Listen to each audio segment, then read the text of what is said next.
तो कल के क्लास में बेसिकली अपन ने थ्योरी ऑफ मशीन का इंट्रोडक्शन दिया था, राइट?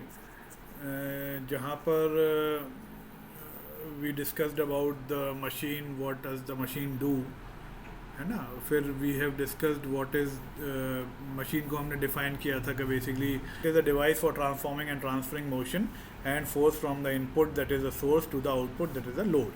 ठीक है, सोर्स से लोड तक या इनपुट से आउटपुट तक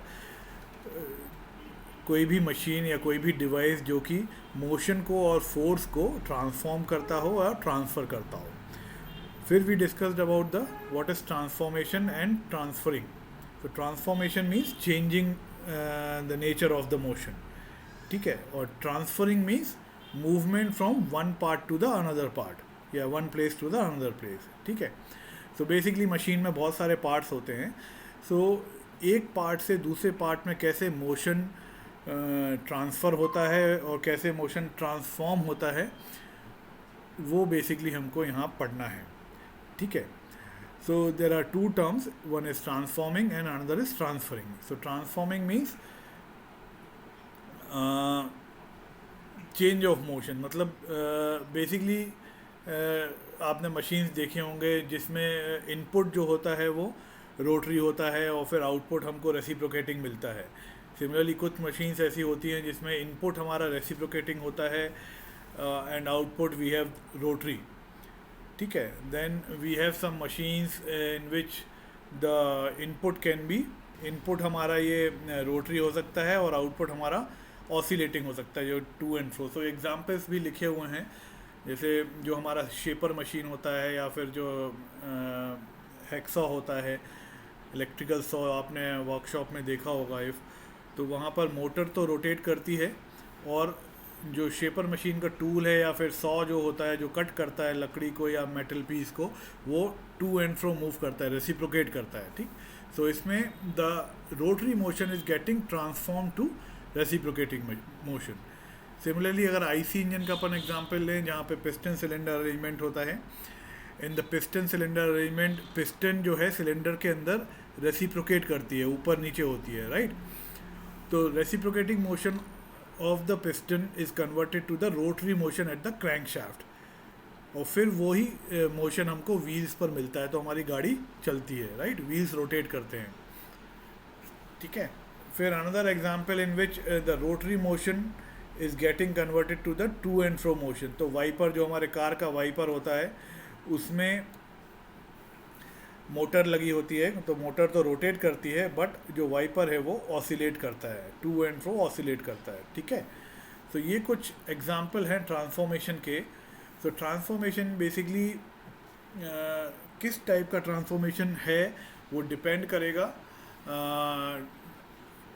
ऑन द इनपुट मोशन जो अवेलेबल है, जैसे यहाँ पर रोटरी मोशन अवेलेबल है, यहाँ पर रेसिप्रोकेटिंग मोशन अवेलेबल है, और on the type of the output motion that is desired. तो शेपर मशीन में और हैक्सॉ में हमको रेसिप्रोकेटिंग मोशन चाहिए, जिससे आगे पीछे हम उसको जॉब को काट सकें। सिमिलरली आईसी इंजन में हमको व्हील्स को रोटेट करना है, तो हमारा आउटपुट डिज़ायर्ड मोशन क्या है? रोटरी मोशन हमारा आउटपुट डिज़ायर्ड मोशन है। ठीक, वाइपर में हमको कांच को साफ करना है तो हमारा आउटपुट डिज़ायर्ड मोशन क्या है? Oscillating, right? So depending on the input motion available and the output motion desired, the type of transformation of the motion will be decided. Now transform is to move from one part to the another part.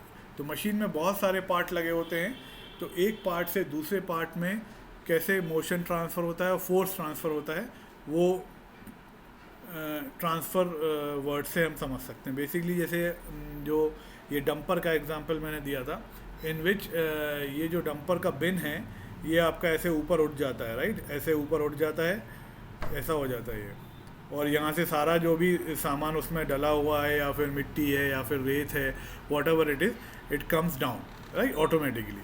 तो ये कैसे होता है? यहाँ पे एक hydraulic power से operate होता है। So there is one link जिसको हम आगे बढ़ाते हैं हाइड्रोलिक पावर से, पिस्टन सिलेंडर अरेंजमेंट से, उस पर गियर पे ये लिंक लगा होता है, ये ऐसे रोटेट होगा, तो this link will be moving up जो कि कनेक्टेड है बिन से, तो वो बिन को ऊपर उठा के ले जाएगा इस तरीके से। तो बिन का जो आउटपुट मूवमेंट है वो ऑसिलेटिंग है, ऊपर जाएगा, और जब हमको नीचे करना होगा तो नीचे आएगा। लेकिन यहाँ से जो हमको मोशन मिल रहा है वो रेसिप्रोकेटिंग मिल रहा है, ये आगे होगा और ये पीछे होगा। पीछे होगा तो ये नीचे आएगा बिन, आगे होगा तो बिन ऊपर जाएगा। तो मोशन एक लिंक से दूसरे लिंक में ट्रांसफ़र हो रहा है, यहाँ से यहाँ गया, यहाँ से यहाँ गया, फिर यहाँ से यहाँ गया, right. So this is the transferring of motion. Similarly power requirement भी, अगर हम हाइड्रोलिक पावर यूज़ कर रहे हैं तो पावर रिक्वायरमेंट भी हमारा कम होगा, right. So this is transferring of motion or transferring of force from one link to the another link or one part to the another part. So ये basically मतलब है transferring और transformation का, right?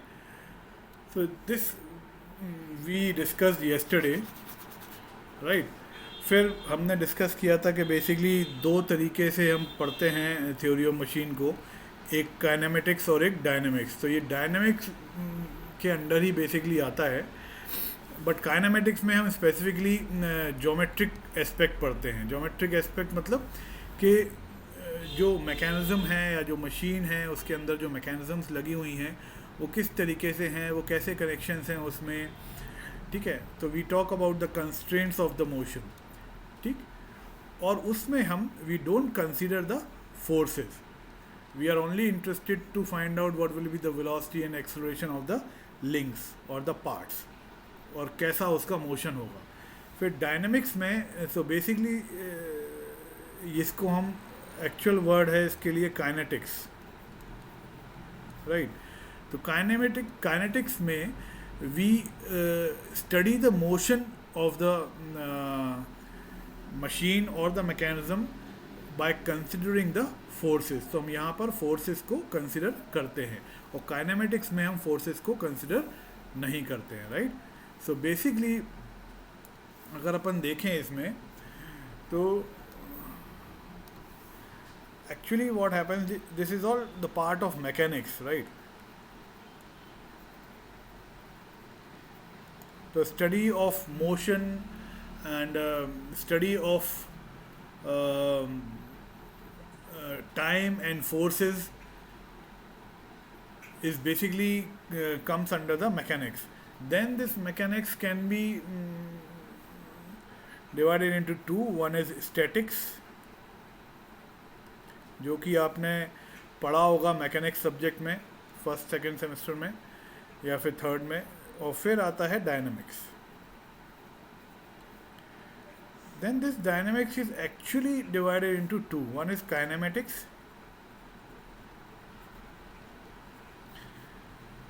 and another is kinetics. So this is about static, मतलब रुका हुआ है, there is no movement, no motion. So जब कोई भी मशीन है या कोई भी स्ट्रक्चर है या कोई भी मैकेनिज्म है उसकी हम स्टडी करते हैं जब वो रुका हुआ है, there is no motion, then whatever analysis we do we that comes under statics. But when we study the mechanism और the machine under motion, then that comes under dynamics, means there is some movement taking place between the parts, ठीक। तो फिर dynamics में दो part आते हैं, kinematics और kinetics. अब मोशन होगा तो कोई ना कोई फोर्स के कारण ही होगा, but in kinematics we don't consider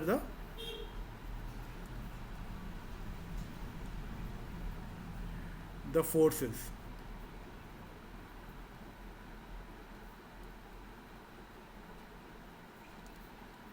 causing the motion। और काइनेटिक्स में we study the motion of that machine और mechanism considering the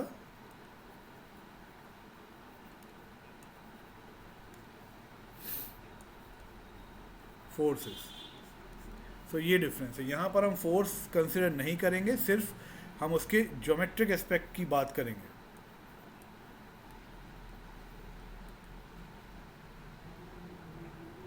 geometric aspect की बात करेंगे, ठीक है। So basically it will be dealing कि कैसे वो मोशन उसका कंस्ट्रेंट है, कैसे वो कनेक्टेड है, क्या वेलोसिटी है, क्या एक्सेलरेशन है ना, क्या कंस्ट्रेंट्स हैं। कंस्ट्रेंट मीन्स कैसे वो कनेक्टेड हैं। ये इसको अपन थोड़ा सा और इलेबोरेट करेंगे कंस्ट्रेंट वर्ड को थोड़ा सा सो बेसिकली ये दो पार्ट होते हैं, है ना। सो थ्योरी ऑफ मशीन्स में इनिशियली दो सब्जेक्ट्स होते थे, एक तो काइनेमेटिक्स ऑफ मशीन होता था, और काइनेटिक्स को काइनेटिक्स ना बोल के वो डायनेमिक्स ऑफ मशीन बोलते थे, right. But as a whole this complete subject is basically theory of machine, ठीक है, which includes the kinematics part also and dynamics part also और काइनेटिक पार्ट ऑल्सो, राइट। तो ये क्लियर है अभी तक पंकज? जी sir. Next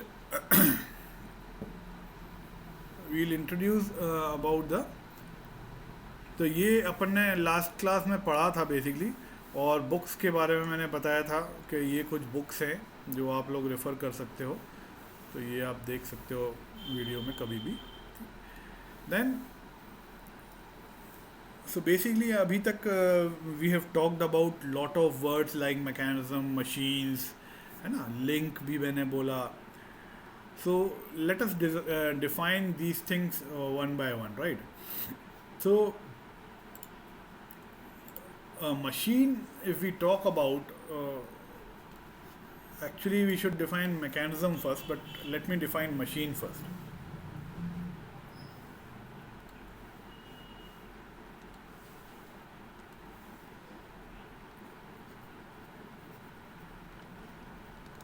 This definition is with respect to the subject, theory of machine. So machine basically is a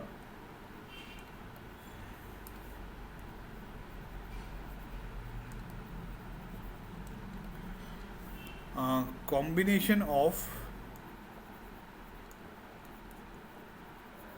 resistant bodies. resistant bodies क्या होते हैं वो भी डिस्कस करेंगे अपन। so arranged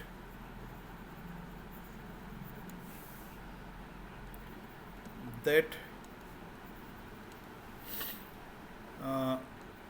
by their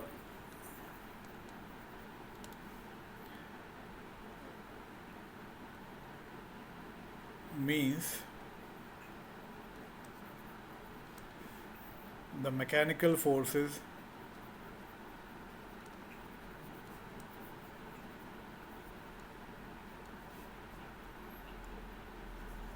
of nature, of any nature basically, can be compelled to do work, accompanied by certain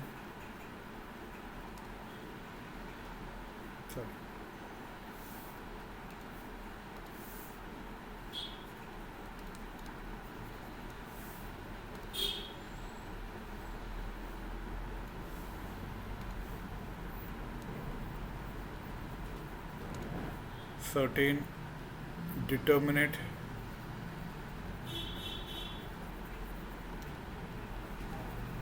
motions, right? So basically इस definition में क्या बोल रहे हैं वो, कि कोई भी मशीन जो है वो कॉम्बिनेशन ऑफ रेजिस्टेंट बॉडीज़ होती है। रेजिस्टेंट बॉडीज़ से अभी आप समझ लो कि कुछ पार्ट्स होते हैं, है ना। रेजिस्टेंट बॉडीज़ क्या होती हैं वो अपन डिफाइन करेंगे थोड़ी देर बाद।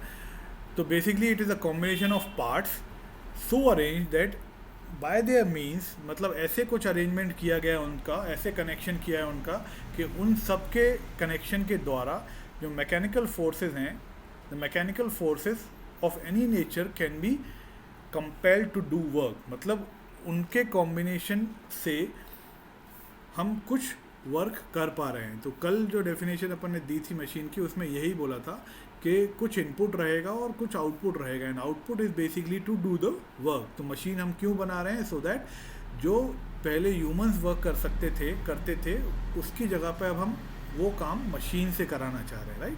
तो ultimate aim of the machine is that it should do some work. So a machine will be a combination of certain parts, or and they should be arranged in a particular fashion so that whatever mechanical forces that are transferred by that machine should be able to do some work, and this work will always be accompanied by certain determinate motion. मतलब determinate means some definite motion should be there. तो parts move करेंगे, so that motion will be there, right? Define mechanism.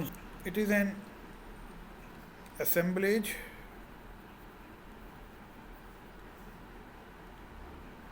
of resistant bodies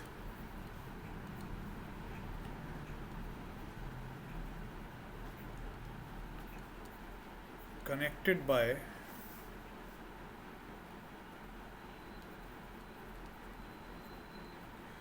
movable joints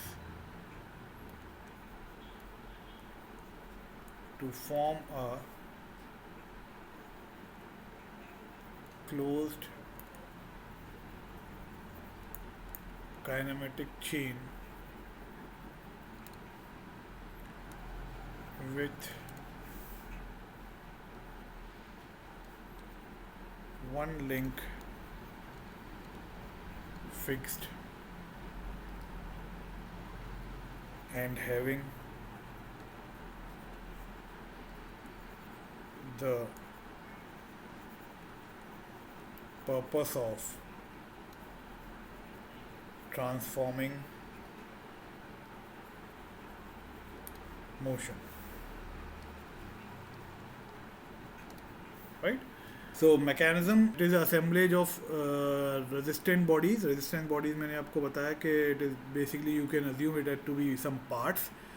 They should be connected by movable joint. Means जो भी parts हम connect कर रहे हैं वो आपस में move होना चाहिए और ऐसे connect होना चाहिए so that they form a kinematic chain. और उस kinematic chain का एक link fix होना चाहिए. So basically जो machine का frame होता है वो हम मान के चलते हैं कि that is the fixed link, and that assemblage should be having the purpose of transferring motion. मतलब वो motion को कैसे भी transfer करे, right? So this is basically the definition of the mechanism. तो ऐसे बहुत सारे mechanisms से मिल कर के machine बनती है, right? So mechanism is basically for a particular purpose. और ऐसे मशीन में बहुत सारे मैकेनिज़म्स को ज्वाइन करके we can form a machine, right? So basically a machine is an arrangement of parts for doing work और a device for applying power और changing its direction, right? And it differs from a mechanism in its purpose, right? In a machine the terms such as force, torque, work and power basically describes the predominant concepts. ठीक है, so जैसे अपन ने यहाँ देखा definition में भी we have this word force here, but in motion or in mechanism though it may transmit power or force, but the predominant idea in the mind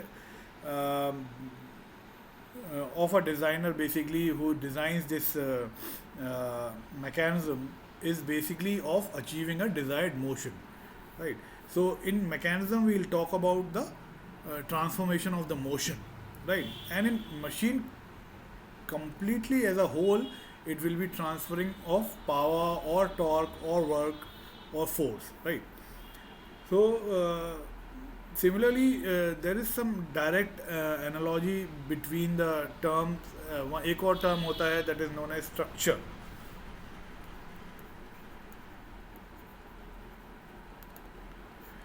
ठीक है, so structure basically means there is no motion in this. So this structure term, this you people studied in mechanics, right? और statics parts जो आपने mechanics वाले subject में पढ़ा होगा. So there is no movement, right? Structure is basically for statics, so no motion. ठीक है, सिर्फ मशीन एंड इसके पहले will write about mechanism. Mechanism is basically for, we talk about kinematic, and for machine we talk about kinetics, जिसको हम dynamics बोलते हैं, जहाँ पर हम फोर्सेस की बात करेंगे.